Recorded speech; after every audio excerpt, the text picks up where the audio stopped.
भारतीय हिंदू धर्म शास्त्रों पुराणों के अनुसार इस सुंदर विश्ववसुधा में छोटे बड़े कुल मिलाकर 84 लाख योनियां बताई गई है।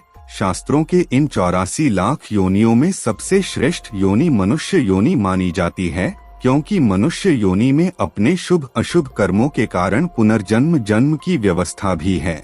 कहा जाता है जो अच्छे कर्म करते हैं उन्हें मानव जीवन मिलता है। कुछ ऐसे जीव भी होते हैं जो शुभ कर्मों के कारण 84 लाख योनियों में भटकने के बाद मानव देह में जन्म मिलता है। आइए जाने 84 लाख योनियों का रहस्य क्या है। 84 लाख योनियों में कौन कौन सी योनि के जीव है। जाने 84 लाख योनि में से आप कौन सी योनि के बाद इंसान बने।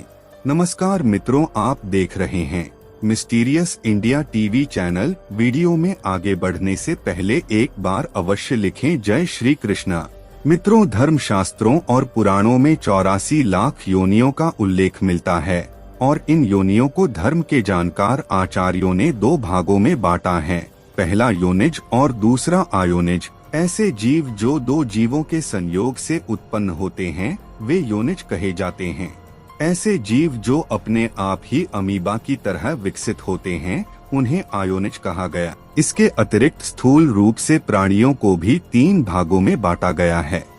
जलचर, जल में रहने वाले सभी प्राणी। थलचर, पृथ्वी पर विचरण करने वाले सभी प्राणी। नभचर, आकाश में विहार करने वाले सभी प्राणी।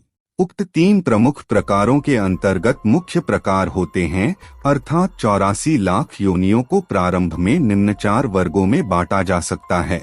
आइए जाने 84 लाख योनि में से आप कौन सी योनि के बाद इंसान बने। जरायुज, माता के गर्भ से जन्म लेने वाले मनुष्य तथा पशु जरायुज कहलाते हैं। अंडज, अंडों से उत्पन्न होने वाले प्राणी अंडज कहलाते हैं। स्वदेज, मल मूत्र पसीने आदि से उत्पन्न क्षुद्र जंतु स्वेदज कहलाते हैं। उदिभज, पृथ्वी से उत्पन्न प्राणी उदिभज कहलाते हैं।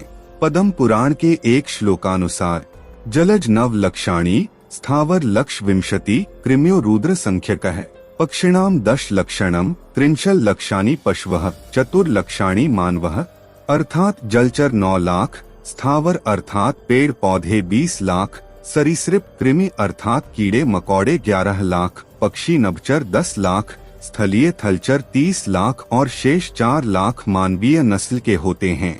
इस प्रकार कुल 84 लाख योनियां बनती हैं।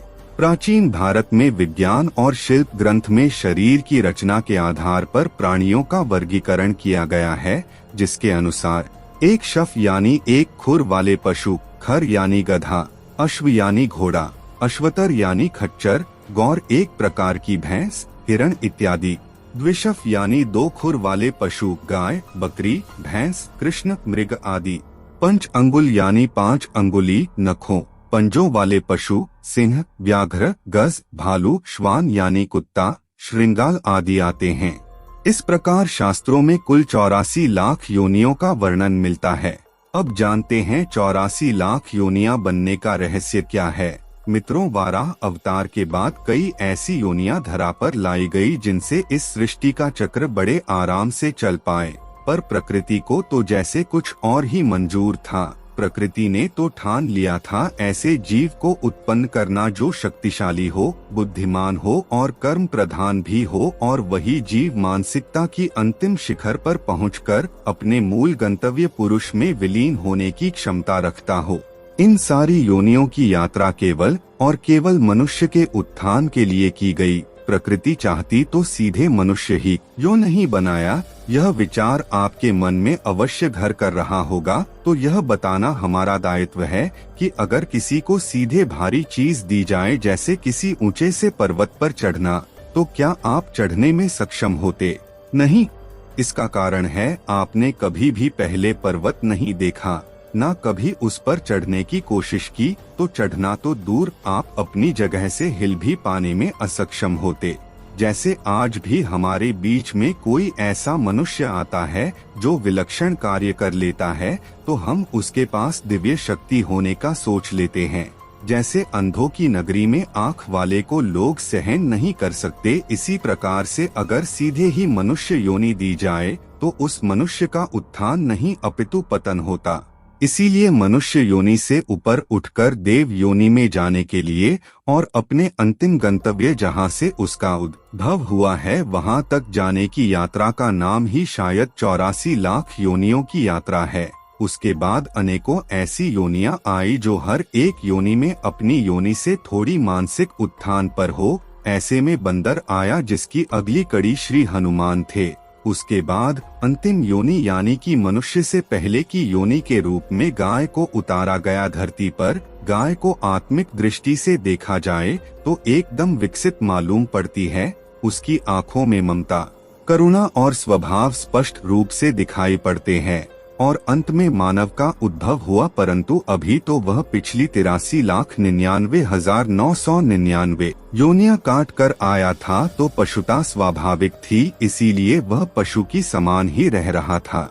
अपने पशुता वाले स्वभाव के कारण ही वह शक्ति से सब कुछ हथियाने लगा। ऐसे में फिर से नारायण की मदद से परशुराम धरती पर आए और पशुता वाले कई हजारों मनुष्यों का हनन किया ताकि सृष्टि सुचारू रूप से चलती रहे और कोई बाधा न आए। लेकिन फिर भी जिनके स्वभाव में ही इतनी सारी योनियों का प्रभाव हो तो उसे ऐसे कैसे सुधारा जा सकता है। इसीलिए सृष्टि में नियमों से बद्ध करने के लिए, मर्यादा की स्थापना के लिए भगवान श्री राम बनकर फिर से नारायण को आना पड़ा। उन्होंने मनुष्यों को अपने कर्मों से समझाया कि मर्यादाओं का मूल्य क्या होता है और यह जीवन क्यों मिला है।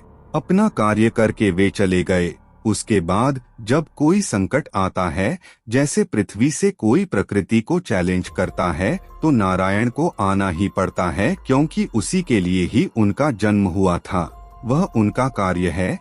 श्री कृष्ण बनकर श्रीमद् भगवद गीता के माध्यम से इंसानों को यह सीख दी कि उनका जन्म क्यों हुआ है और उन्हें क्या करना चाहिए और वे क्या कर रहे हैं।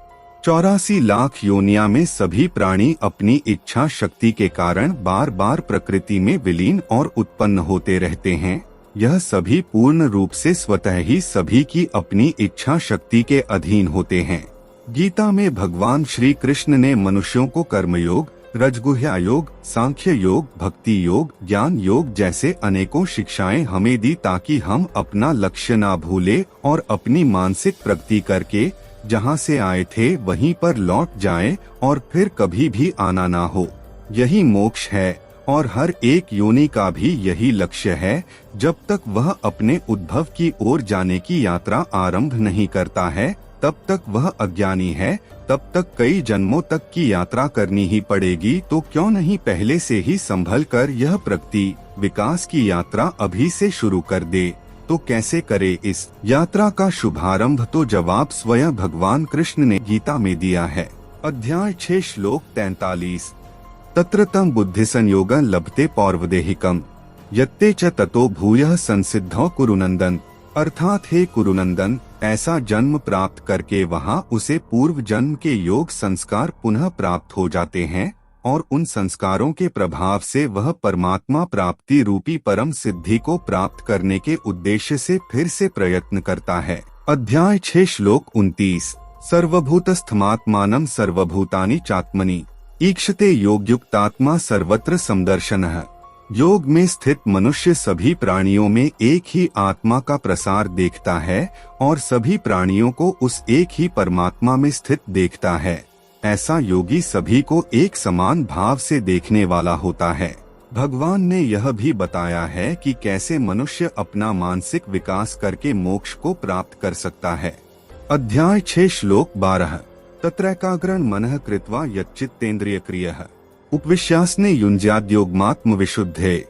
योग के अभ्यास के लिए मनुष्य को एकांत स्थान में पवित्र भूमि में न तो बहुत ऊंचा और न ही बहुत नीचा कुशा के आसन पर मुलायम वस्त्र या मृगछाला बिछाकर उस पर दृढ़ता पूर्वक बैठकर मन को एक बिंदु पर स्थित करके चित्त और इंद्रियों की क्रियाओं को वश में रखते हुए अंतःकरण की शुद्धि के लिए योग का अभ्यास करना चाहिए। मित्रों, आशा है आपको आज की यह प्रस्तुति जरूर पसंद आई होगी। अगर आपके मन में कोई भी प्रश्न है तो नीचे दिए गए कमेंट बॉक्स में पूछे और बताएं कैसी लगी यह वीडियो। साथ ही यदि आप चैनल पर नए हैं तो चैनल को सब्सक्राइब अवश्य करें। मिलते हैं आपसे अगली वीडियो में।